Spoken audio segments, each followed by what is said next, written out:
première rencontre, la présence du Père. Tu sors de la période merveilleuse de l'enfance.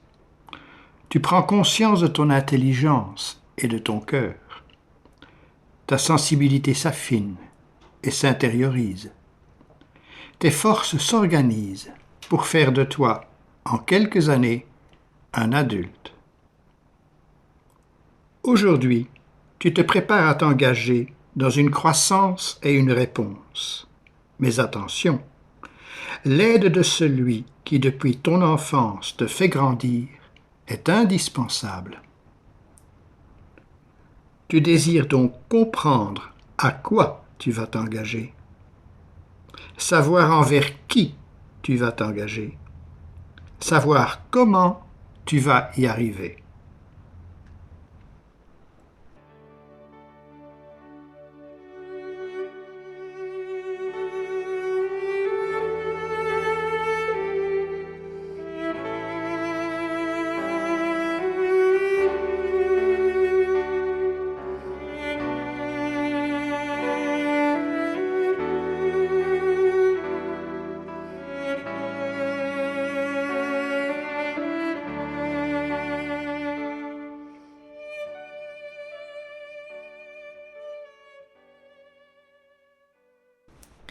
Tu te souviens? Quand tu étais petit, tu semblais parler tout seul. À toi-même? Oh non! Tu étais certain de parler à quelqu'un qui t'accompagne de l'intérieur. Cette certitude était la première expérience d'une présence, bien réelle depuis toujours, qui t'accompagne dans ta croissance. Cette présence intérieure est très douce, comme un silence qui te remplit. Rappelle-toi toutes ces découvertes extérieures. Maman, papa, frère, sœur, famille, ton entourage, tes amis, tes choix. Et maintenant, arrête-toi un moment. Reprends ton souffle. Ne te laisse pas distraire ni dépasser par une avalanche de choses, de personnes. Rejoignons ici ton désir de préciser davantage vers où tu vas. Nous nous réjouissons que cette présence de ton enfance se manifeste aujourd'hui dans tes aspirations intimes, tes attentes, tes décisions les plus nobles. Dire que cette présence s'appelle Dieu ne te satisfait plus totalement. Trop de personnes parlent de Dieu, Rot, Allah, Jéhovah et d'autres. Trop de gens se combattent en invoquant leur Dieu. Ils oublient cette présence intime de leur enfance. Et certaines idées personnelles ou reçues les rendent violents. Alors, toi, ne délaisse pas cette présence en toi. Ce Dieu défiguré n'est pas une raison pour t'opposer à tes parents. Ton intelligence s'éveille, c'est un bon début. Reste ouvert pour accroître ton expérience. Pour préciser la tienne, essaie de mieux formuler tes attentes. Nous pouvons t'y aider.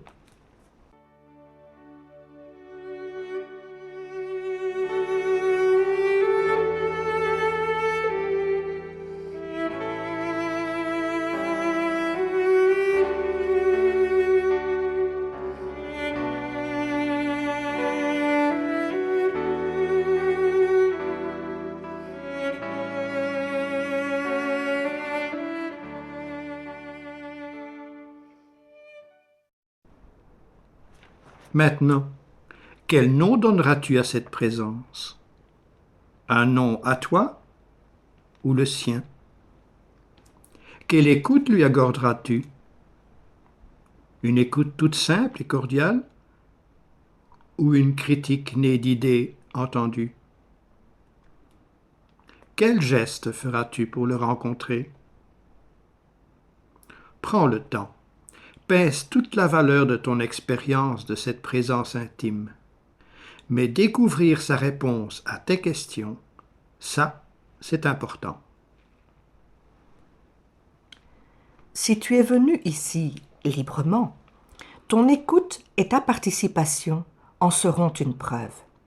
Sinon, reviens quand tu seras plus ouvert. 12, 13 ans, c'est l'âge où tu aimes lancer. Je fais ce que je veux, je suis libre.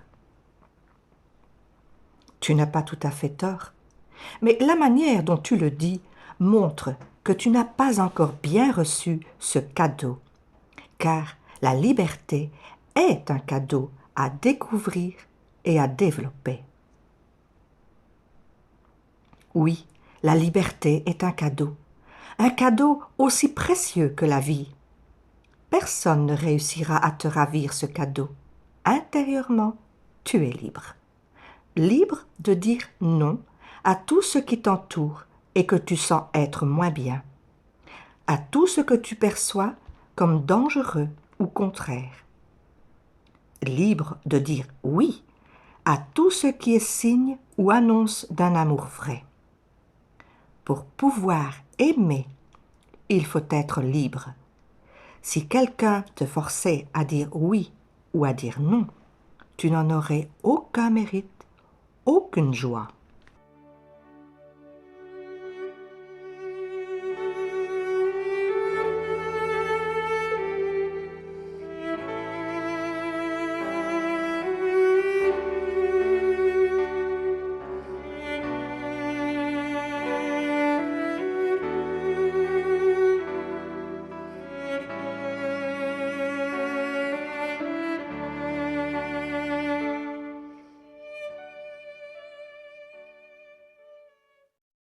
Cette présence intérieure, cette parole intime et discrète, est une invitation de ton Créateur qui te laisse libre d'y répondre. Quand tu dis oui à cette invitation, tu lui permets de créer davantage, car c'est avec toi que cette présence veut faire des merveilles. À partir de ton oui, tu feras l'expérience d'une force qui vient de plus haut que toi. Tu grandis, ton savoir devient plus riche et tu en prends conscience. Quel merveilleux progrès! Même si le chemin de découverte te semble difficile, tu sens que c'est du sérieux et que cela vaut la peine de t'y mesurer.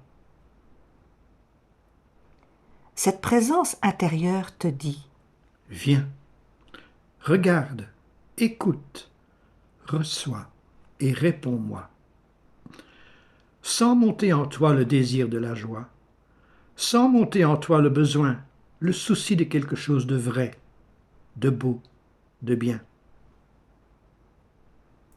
Aussitôt, cette présence intérieure te suggère Va, il y a des choses à faire, des amis à choisir, des appels à entendre, des moyens à chercher. Tu es important pour moi et pour chacun de ceux que je mettrai sur ta route. Prépare-toi, avance vers l'aventure que j'aimerais tisser pour toi et avec toi. mais ce n'est pas encore très clair. Il y a parfois du brouillard sur ton chemin. Tu veux comprendre et voir plus loin. Tu as raison. Mais tout brouillard finit par se lever. Ainsi, toute question bien posée trouvera sa réponse. La chaude lumière arrivera à bout du brouillard. De même, la chaleur et la lumière accueillies dans ton cœur te réserveront une agréable surprise, celle de découvrir tout l'attrait de l'aventure de la vie et ainsi découvrir progressivement le plan du Créateur sur toi. Pour l'instant, tu ne sais pas encore très bien qui tu es, comment tu seras, comment tu agiras. Au plus profond de toi, tu en souffres, bien en cachette, malgré tes airs extérieurs. C'est déjà toute une évolution. Tu te sens attiré vers la lumière, extérieure et intérieure, et tu sais qu'elle existe et qu'elle te fera du bien.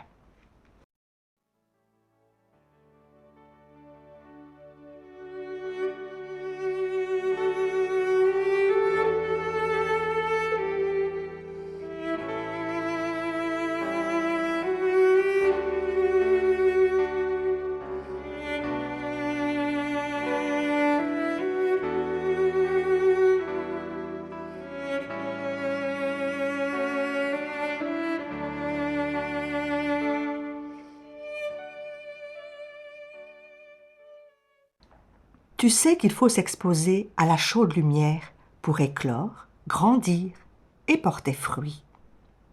Quand t'offriras-tu à la lumière de ton Créateur pour éclore, grandir et porter fruit? Ton adolescence sera comme une série de passages vers un autre rocher, un autre monde. Garde toujours un regard vers le haut, un regard vers quelqu'un. À partir de maintenant, ose passer de l'autre côté. Trouve la force de le faire, toi. Car cette force, seul celui qui t'a créé peut te la donner. Demande-lui cette force. Laisse-toi modeler, fignoler, achever par lui. Ce que lui, ton Créateur, désire pour toi est bien plus fort et bien plus beau que tout ce que toi tu veux pour toi, tout simplement parce qu'il t'aime. Allez, reconnais-le, ton horizon ne va pas loin, tes petites volontés sont si vite épuisées. Alors, laisse le divin fignoler sa création en toi.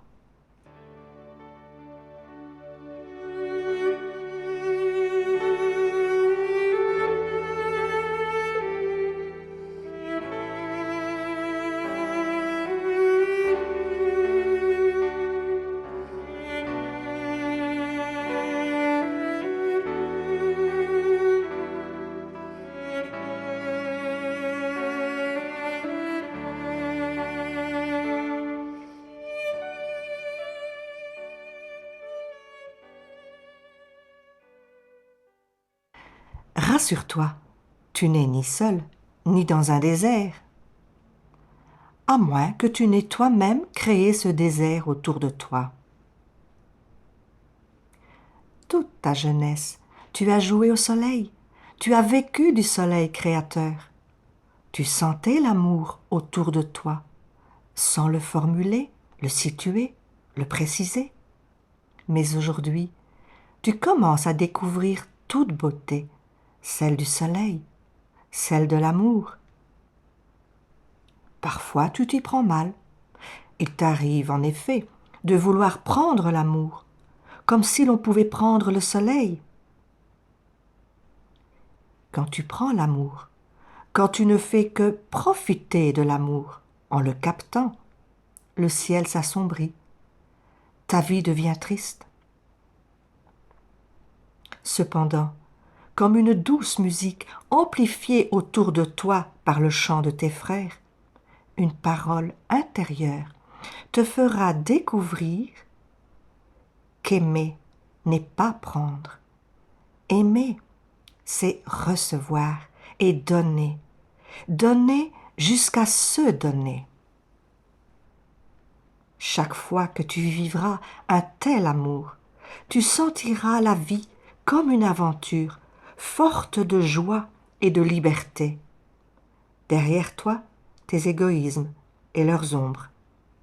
Devant toi, la lumière d'une vie ouverte, offerte, donnée pour aimer.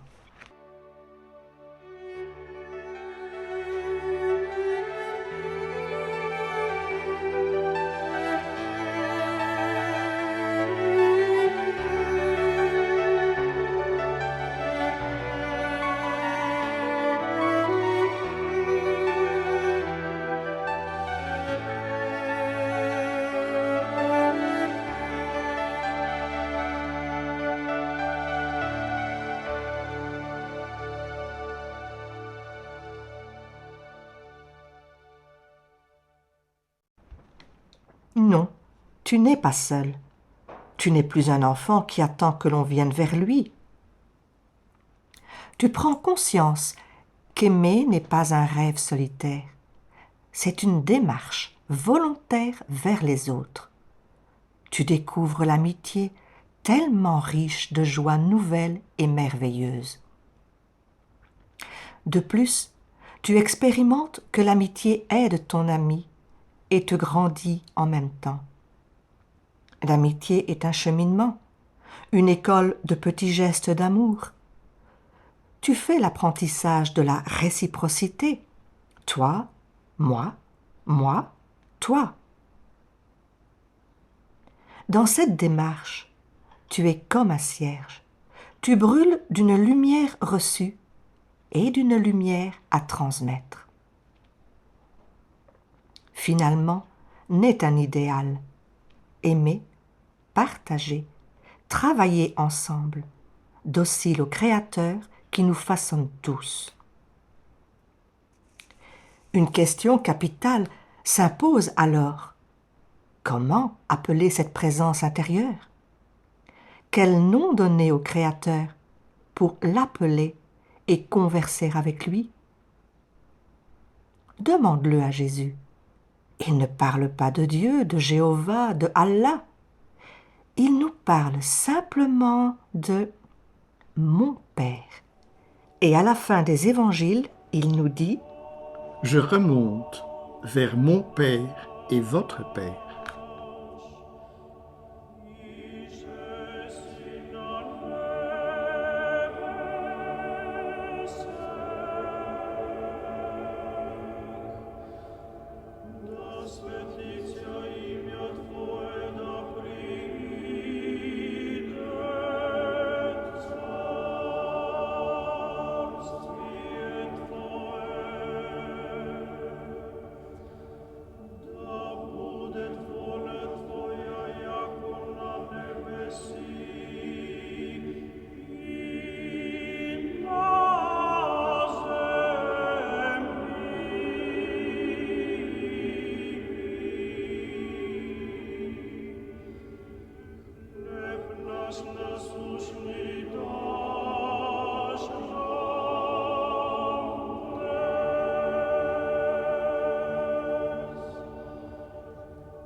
Si nous traduisons bien les évangiles, quand Jésus s'adresse à son Père, il dit en hébreu « Abba », c'est-à-dire « Papa ». Il montre ainsi non seulement toute son affection pour le Père, mais aussi toute la certitude de l'affection de son Père à son égard. Nous n'aurions jamais osé appeler le Créateur « Papa ». Et pourtant, en appelant son Père « Papa », « Abba », Jésus nous propose une merveilleuse découverte.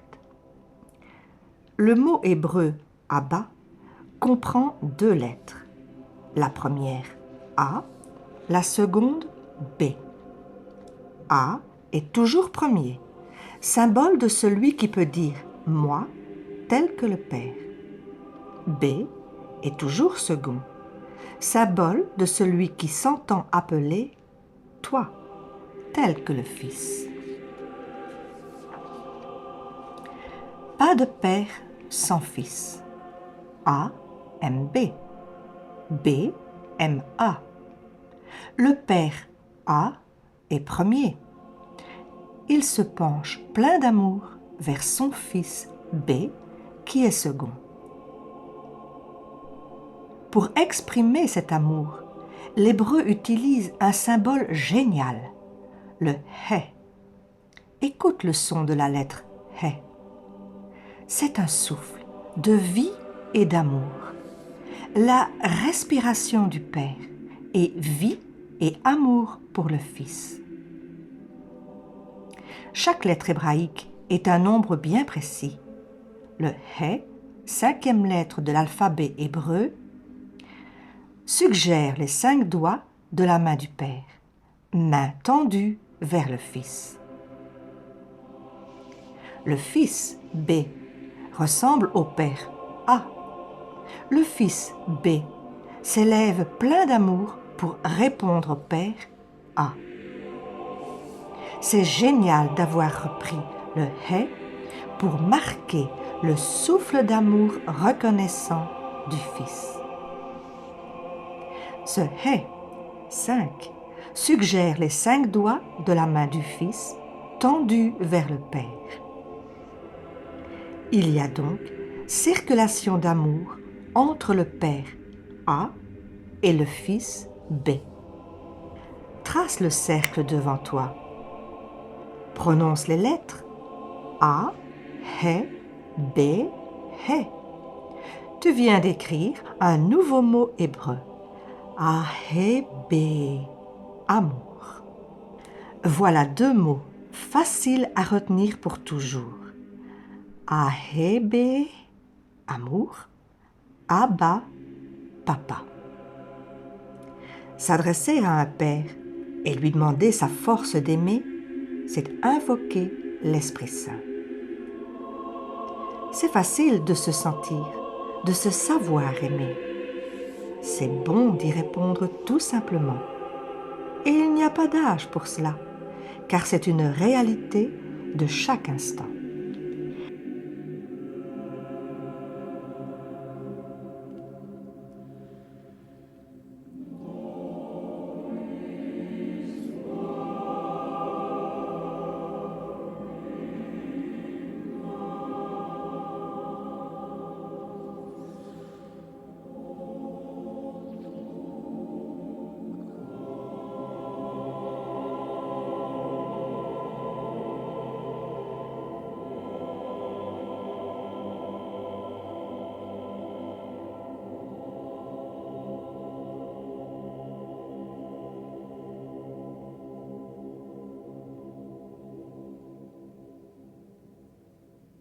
Jésus, toujours uni au Père, nous parle également d'un petit Yod.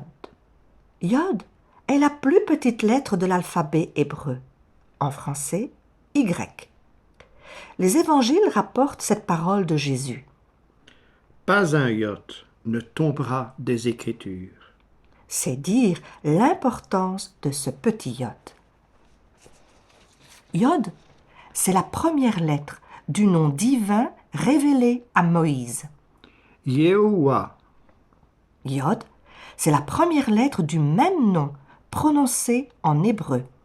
Yehovah, Yod est la première lettre du nom de Jésus donné à Joseph et Marie. Yeshua, Yod, c'est la première lettre du nom nouveau, celui de Jésus glorieux. Yeshua, Cette lettre est symbole de l'humilité du Père. Un père se fait tout petit pour approcher le fils qu'il aime. C'est un geste de tendresse, sans aucune crainte de sa force. Ce Père, aimé, est placé très haut dans l'estime et le cœur du Fils aimé. Les Hébreux écrivent de droite à gauche. Donc, quand Jésus écrit le nom sacré de Yehoua, il place ce Yod en début du nom et tout en haut de la ligne de lecture. Ainsi, Jésus nous demande de prier son Père avec lui.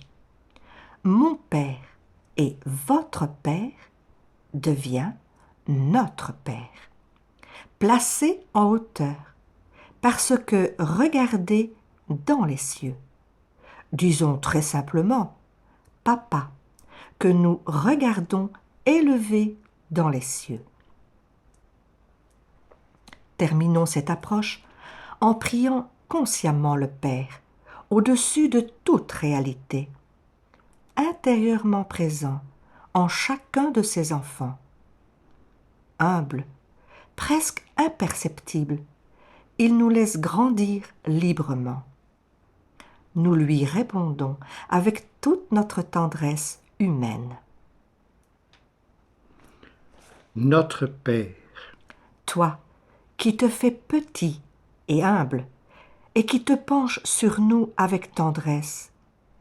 Toi, qui viens nous signifier ta protection, ta présence et ton aide. Nous te plaçons au plus haut niveau dans nos cœurs. Nous formulons les souhaits que nous chercherons à réaliser avec toi et pour toi.